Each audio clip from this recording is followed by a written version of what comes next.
Shoot, I'm on mute. Okay, there we go. All right. Hey, everyone. I hope you are enjoying your day. I know we're here over the lunch hour, but I wanted to come with a quick live stream for you to talk about something that I've been meaning to touch on for a couple of weeks now. Definitely inspired by some of the more recent conversations that we've been having over the last month around just a side hustler to full-time entrepreneur journey, creating your plan for momentum and your plan for growth. As you're coming in, please do me a favor and share this broadcast out. Invite your friends to come in. If you're watching on Instagram, you can DM this straight to folks. But I wanted to talk to you today a little bit about the transition from hustler to CEO and how making that transition is actually really important and detrimental to your growth. So before I get into that, I want to remind you about this Thursday's webinar. It's right here on the screen. Feel free to take a screenshot. This Thursday, I'm hosting a free webinar called Creating Your Momentum Plan for Your Business. And in this webinar, I am going to share some of my frameworks around attracting high-end clients consistently and creating services that are so attractive they market themselves. So if you want to register, the link is in my Instagram bio and it's here in the title of my live stream. So let me go ahead and move this out of the way on Facebook so that it's not blocking me, and let's talk. By the way, my name is Kashira. I am a business and brand strategist. I specialize in helping startups with their marketing and messaging strategy and creating consistent revenue in their business. And you can learn all about me at thepowercollective.co. Today, we're talking about hustler versus CEO, why this transition is so important to your growth. This is an important topic for me because I struggled with this drastically. When I quit my job to become a full-time entrepreneur, I did not know how to let hustler mode go. So when I was a side hustler, I felt like I was just always in the grind, like always in the weeds of launching this, servicing my client, launching the next thing, servicing my client, hopping on a plane, going to a speaking engagement, getting more clients, just like doing this dance all the way around. And so some of the bullet points I wrote, like what defines a hustler. Not that being a hustler is bad, because you start off as a hustler. We have to. But some of the things that hustlers are doing is, one, you're doing a little bit of everything to make some money, right? So you're testing out different strategies all the time. There's not real consistency in how you're marketing. So you're testing out email challenges and live stream challenges and speaking and events and this and that. And there's no true rhyme or reason to what it is you're actually doing. And there's no consistency with your efforts, because in hustler mode, we're like throwing things at the wall and we're trying to see what sticks, right? We're trying to get our money up because our main goal in hustler mode was to quit our job or pay this bill or whatever else, right? Again, not saying it's a bad thing. I'm just being completely honest, right? This is how I was. So maybe this was just me, right? Also, as a hustler, you're always, it ties very much into that, you're trying something new all the time, in the sense of you're always launching new services. So you don't have consistent offers. You don't have a clear signature service that's consistently available. Typically, again, we're doing this because we're not making money consistently. And because we're in the throw things at the wall and see what sticks mode, we're not really sure if it's our marketing that's bad or if it's our offer that's bad. So we keep adding new services. We end up with 10 services and 15 products that we're trying to sell all at the same time. Also, as a hustler, we're flying by the seat of our pants. We're kind of just doing things day to day, or at least I was. We're doing things day to day and we're just like hoping for the best, right? Also, we are very present thinking versus forward thinking. And I completely understand why this was the case, because in hustler mode, when there wasn't consistent revenue coming in, it was hard to think long term when the current present was looking a little bleak. It wasn't that great, right? Like maybe you haven't hit your revenue goal. You haven't hit it consistently. So you're just still, again, throwing things at the wall and seeing what sticks. And the last bullet point that I wrote here is that you're consuming everything. So you're still in this like, okay, I'm doing something wrong, so let me watch all of the content, listen to all of the podcasts, read all of the books. Again, none of these things are wrong. But if you can relate to anything that I'm saying, I want you to put an emoji in the comments. You don't have to type in, just put a little emoji. We'll just know that we have a Hustlers United circle. And so I wanted to lay that groundwork to say, this is where I was when I first quit my job. And this is why I was so overwhelmed when I first quit my job. Because it's like, okay, great, I hit all these goals, but I still feel like I have no time.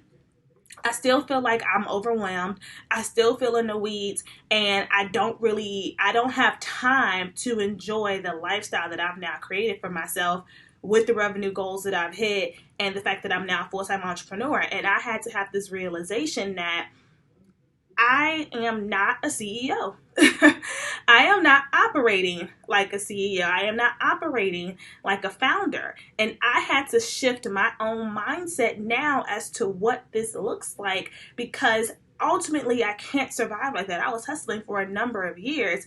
And if I lived the rest of my life like that, ran my business like that, I would ultimately crash and burn, right? Hit a wall, hit burnout. It's also really hard to start hiring people and building a team if you're doing all of the things on the hustler list, because what are you outsourcing? If there's no consistency, if there's no clear processes and procedures, if there's no clear signature services, if there's no clear marketing outreach, it's like, how do you get people what to do, right? So one thing that I wanted to touch on with that is that first, it starts with having the epiphany and having the realization. You don't have to wait like I did until you quit your job to start getting things together, because that was an overwhelming process in the beginning. You can start to operate in CEO mode now, wherever you are.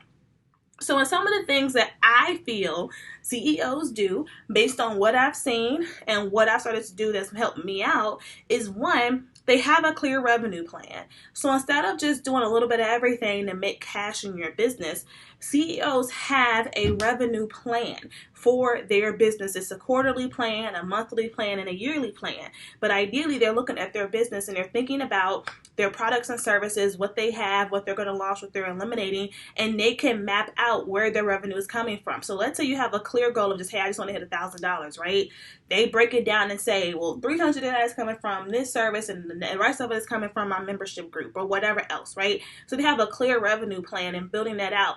They're taking into account payment plans and other fees, processing things. They're taking into account all of those things versus just having a plain revenue goal and then not having a plan of action to get there. And I can tell you, as someone that is a huge goal setter, it is very hard to hit a goal that you don't have a plan for and it's ambiguous, because sometimes we don't even have the business model to support the goal that we want. It's like, oh, I want to make $10,000 this month, but the products you sell are $5, and you don't have a following. It's like, well, how are you going to sell all of those units to that $10,000 goal, right? It's like almost an impossible thing for yourself. That's why having a revenue plan is so important. Instead of just aimlessly chasing dollars, it's like, I know I need to sell one of this service package, 3 of this other package, and 1 digital product to hit that goal this month. That is so much more doable than just saying I have to hit 10 grand. Does that make sense? Let me know in the comments. Are you following? Does that make sense? So the other thing is that the CEOs, they leverage best practices in automation. So this goes back to the hustler point of just trying something new all the time. In CEO mode, you start to pay attention to your marketing. You start to actually analyze how successful your launches are, how successful your ad campaigns are, what's truly driving conversion and traffic for the things that you're posting, the things that you're doing. Where is your money really coming from? In CEO mode, you're not blinded by vanity metrics like likes and comments. You're really looking at, okay, great, I might have got 50 comments off of this post, but did I get any call bookings? Did I get any sales? Did I get any subscribers on my email list? Like, did I get any inquiries for my service? That's what I mean by thinking about best practices, really honing in on, out of all of the things you're doing, what's working. The reason why in hustler mode, we don't really think about that, because our only measurement of success is money versus conversion, right? Especially for service providers. Like, for people to book calls with us, like, that's a huge metric for success, because we tend to know, even in my world, how many consultations we need on average to hit a certain number of clients for whatever program that we're selling, right? And I don't want to go too deep into that today, but essentially what I'm suggesting for you to do in founder mode is to start tracking your marketing campaigns. I want you to get in Excel or get in Google Sheets and start to map out your own KPI document. KPI stands for Key Performance Indicator, which essentially is you saying, which of my marketing efforts actually inspire some kind of action? What's turning over, not turning, that's not the right word, but what's actually giving me email conversions, what's giving me new leads, what's getting me sales, what's getting me contracts, like all of those different things, right? So that's how you figure out best practices, right? That's how you figure out. So for example, if you know those coaches that always do, let's say, like, there's some coaches who always do like a 5-day challenge. Like, they'll create a Facebook group and they'll go live every day and they do that challenge to sell their services. And you say they do them over and over and over again. Not all the time, but maybe they do it twice a year, 3 times a year, and they always make a ton of money. The reason why they're doing that is because it's a best practice for their business. When they were launching earlier on, they saw and they tracked that this 5-day challenge brought in the most amount of conversions, leads, and sales. So they're going to do that over and over again until it doesn't work anymore. That's the benefit of best practices. Instead of having to try all of this extra stuff all the time and be stress mode, do the thing that actually works for you and that you're good at until it don't work no more, right? So they build out best practices. The second part, they leverage automation. They're not doing things like in real time outside of like live streaming, right? So they're really getting deep into their email marketing tool, whichever one you choose to use.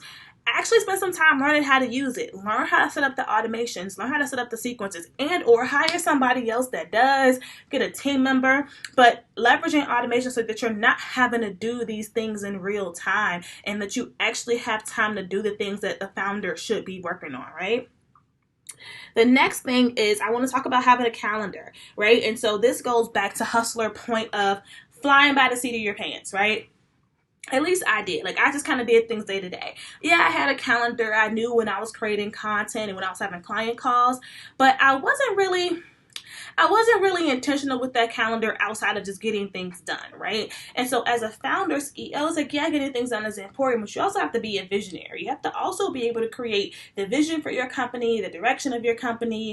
You have to manage your team. You have to think about your forward growth. You have to start thinking about other revenue streams. And it is hard to do all of those things when you are still in the business and you still manually sending out confirmations and you're still sending out emails and you still glued to the computer or you glued to the phone, right? So you want to leverage automation to step away and create space for that, which is one thing. But then a second thing to consider is really being intentional about your schedule and your planning, right? Being intentional about what days are you taking appointments and what days are you intentionally carving out for strategic projects and administrative things. So one thing my coach told me that I need to do, because lately I've been getting corporate contracts, which is a whole new space.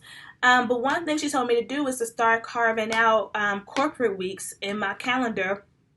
I believe she said either once a month, once a quarter. I have to go back to my notes. But essentially, it's really mapping out a week where I'm not doing any one-to-one client work, but where I'm solely focusing on getting my stuff ready for corporate. If you ever work with corporate, you need a lot that you have to come to the table with, and so carving that out. And so I'd even take that concept and apply it to strategic planning. So if you've watched any of my previous live streams, I talk about how I love to take myself to a hotel, particularly out of town, if I can't get out of town, even in the city, for a day or two, just to do strategic planning on my own business a couple times a year. Because it's the only thing that's going to force me to unplug and really step away. So as a founder, really forcing time for you to plan for your business and then forcing out time for admin day. So there's one day in a month where I'm doing all of my analytics and my financial review stuff, right? So my assistant and I built out this financial dashboard, and she plugs in everything except the financials, and I plug in the financials, and then I'm spending time really looking at the data and really trying to understand what was happening in my business, right?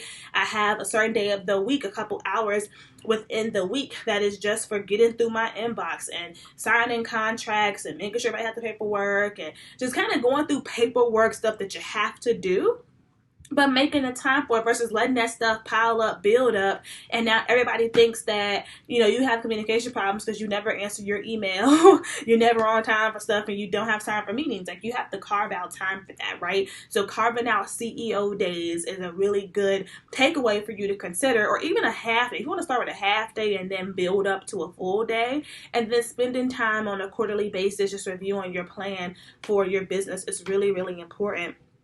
And then really thinking through the boundaries you want to have on your business, right? So I don't believe that you should be taking meetings every day. Like, I don't believe you should be taking appointments every day. I only take client appointments 2 days out of the week, and I extend it to 3 days in busy season. And I have 2 busy seasons throughout the year. But outside of that, I don't bend on that, right? I'm not doing calls on Monday and I'm not doing calls on Friday. And it's not because I'm just chilling and kicking it. It's because Monday is my admin days and Fridays is my catch-up days, my corporate meeting days, and I also leave that available for speaking engagements and travel for when I have to go out of town, because y'all know I'm always gone. So it doesn't even make sense for me to even have my calendar open for that on Fridays. Fridays are also really work for me for appointments where they're not clients, they may be partnership appointments, appointments about speaking engagements, appointments about contracts that I might have had to reschedule from earlier in the week. So let me know in the comments if this is making sense for you, if you're taking some good notes, if this is helpful, and if this is helping you to frame an idea around some changes that you may want to make or some new ideas you may have for how to manage your own schedule.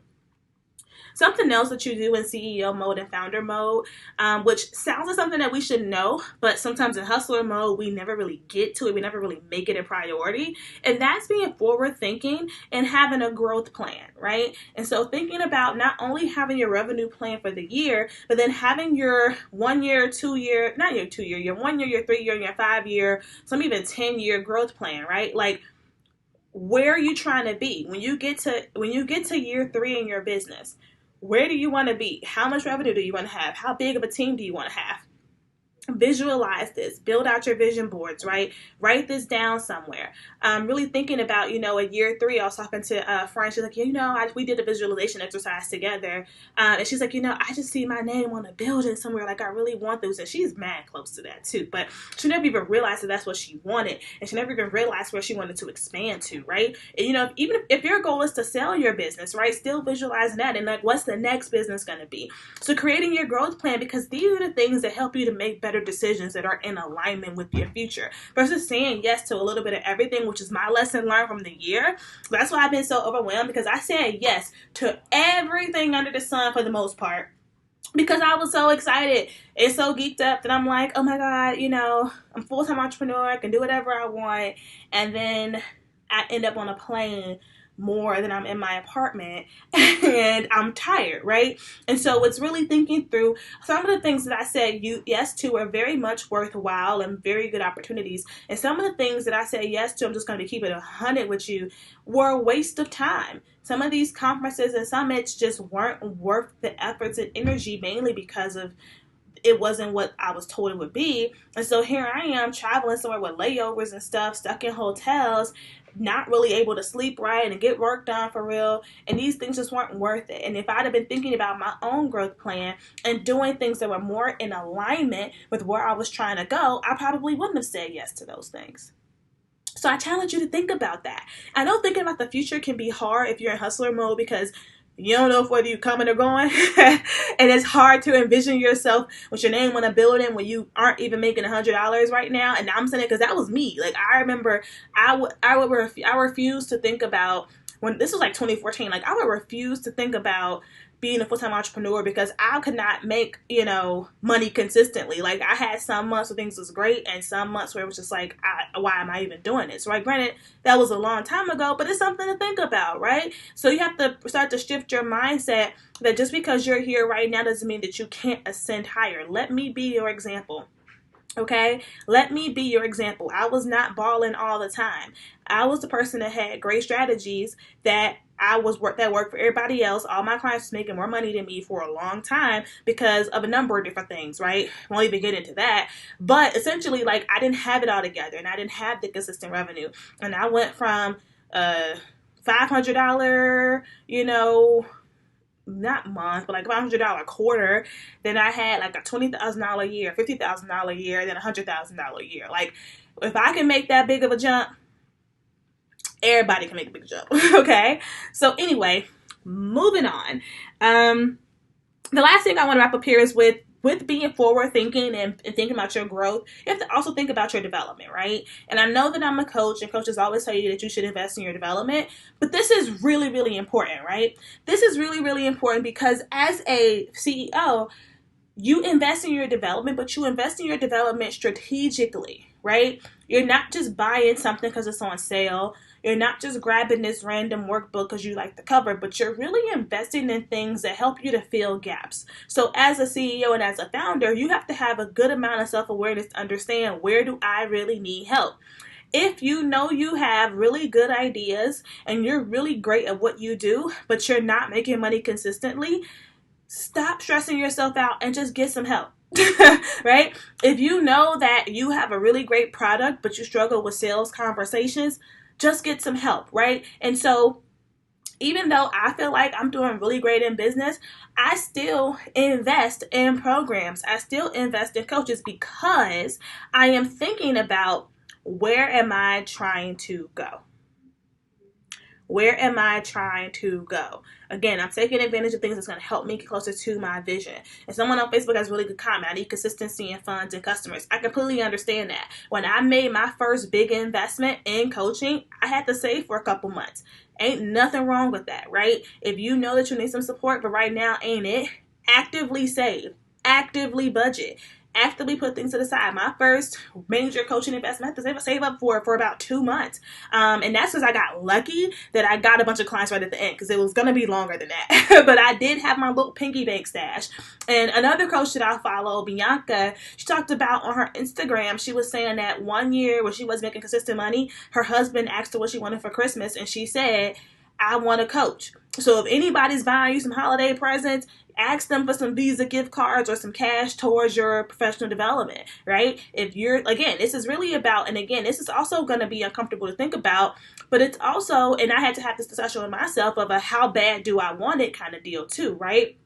Because, and I say that because for me, while I was never really a big spender, if I really wanted something, like if there was really like a computer I wanted, or I'm trying to think of what I would spend money on, like hair, technology, whatever. I wasn't really big into designer stuff, or whatever I really wanted, like I would save up for it. I knew that I couldn't get it right now, but I would save up for it. I think we should apply that same methodology to our professional development. And also keep in mind too, that many of the coaches and consultants that might be able to help you, most of them have offers at different price points. So most of them have products and services at different levels. So for example, with me, yes, all of my coaching one-on-one is thousands of dollars. I'm not going to lie to you, but I have a membership group. It's called Fearless Founders. It's $37 a month, or $297 for the year, right?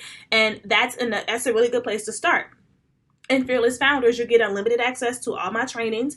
We add new trainings every month. We bring in guest experts every month, and we do a Facebook Live coaching session every month. So you can start there, right? I have courses that are between $100 and $500, right? With payment plan options. So you can always start there. And then from there, go into coaching. And what's cool to me is that I have someone in my Instagram DMs that grew her Instagram to 10,000 followers and made $5,000 in 1 month off of my free content. So my free content helped her to get the money she needed to get into coaching. But what's interesting about that is she also did the work. So it's not just going and finding the content, but then it's executing on it, right? And testing those things out. And so I'm just offering that as a way for you to, one, just look at your situation a little bit differently. So I don't want anybody to count themselves out. But then two, really understanding that it's not just about consumption, but also about execution. And that's one thing that helped me when I decided I wanted to quit my job and I decided I wanted to get serious about it, is that I've always been an executioner. I've always been, I'm going to do the work. I have no problem sacrificing whatever I got to sacrifice to get things done because I cared about it, right? And I'm not saying that y'all don't. I'm just offering my personal perspective. I am going to save the live, but I'm just offering my personal perspective because sometimes you got to have these real conversations, I'm all about motivation and I'm all about empowerment, but I also don't want to sell a dream. I never want to sell a dream. I never want to sell you a fairy tale or a fantasy. You can ask all my current clients. When they did their consultations, I told them, you are going to work. This is going to be a lot. All of them are going to tell you that they worked and it was a lot, right? Because let's just keep it 100. We all have big dreams, and our big dreams are not going to come easy. They're going to come with a lot of work and a lot of sacrifice. And as long as you're passionate about it, that's going to carry you through and push you through, right? So again, I just want to wrap up that last point is, as a founder, we're not just investing in our development, but we're investing intentionally. I don't want you, if you have the money to invest, I don't want you to just throw it all around and make it rain. Like, I want you to really think about, what do I actually need? That's one thing. And the second part to that, and I'm going to wrap up with this point. The second part to that is, how do you best learn? Because a lot of people are guilty of buying courses and never watching them, buying downloads, never using them, buying books, never reading them. So if you have the discipline to go through a course, get the course. If you know that you need to have weekly or monthly calls to be accountable to doing the stuff that you need to do because you're that busy, get the coach, right? Like, so for me, I don't want to watch nobody course. Number one, my schedule is too jam-packed. Number two, I always got work to do, so I'm never going to want to watch your course. I'm just not. That's why I pay the premium to have the coach. I have a coach that I have a call with every Wednesday at 8 a.m., crack of dawn, because if we don't have the call, I'm not going to do it. And it's not even that I don't want to, it's just that I don't want to watch all these videos, fill out all these worksheets. I like our calls because we talk through what's going on. She give me my homework, I do my homework, we come back to the call, we talk about how my homework went. Like, it's just period, point blank. And the crazy thing is, with my coach, we're not even working on nothing related to my current business model. We're working on some 2020 and 2021 projects, okay? So I'm, again, intentional, right? The things that I want to do next year and in 2021 are not what I'm doing right now. Yes, I will still have my coaching business, y'all. It's not a whole new business, but it's a new extension in my business. And I know that I didn't have the skill set to navigate how to approach this, which is why I got the coach. So with that being said, if you are ready to make a change, my free webinar on Thursday is called Creating Your Momentum Plan. Again, I'm going to be sharing my frameworks around magnetic messaging and attracting premium clients and creating services that are so attractive they sell themselves. Yes, there will be a replay, but only for those that register. So the URL, again, I'll put it back on the screen, is bit.ly/create your momentum plan. If you are on Instagram, it is in the link in my Instagram bio, the Create Your Momentum Plan webinar. So with that, I will talk to y'all in the next live stream. Have an amazing rest of your day.